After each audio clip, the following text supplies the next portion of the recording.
नमस्कार मंडळी, रामराम. आपण कोणाशी मैत्री केली तर बाबा शेवटपर्यंत निभवतो आणि समोरच्याला तर निभवायला भागच पाडते.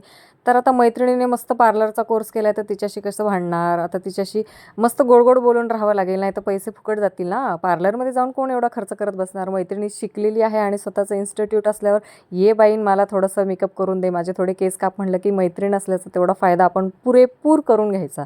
आता तुम्ही काहीही म्हणा, पण मैत्री केली आहे तर तेवढं तर चलता है. दोस्ती में no sorry, no thank you. फक्त एकमेकांची कामं फुकट करून द्या.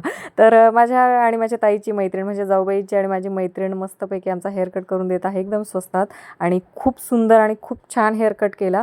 आता काहीही म्हणा, बाहेर जाऊन कितीही हेअरकट केला, काहीही केलं तरी आपण 24 तास केस असे एकदम वेडेवाकडे बांधून ठेवतो. फक्त व्हिडिओ किंवा कुठे बाहेर जायचं असेल, शूट करायचं असेल तरच मोकळे सोडते.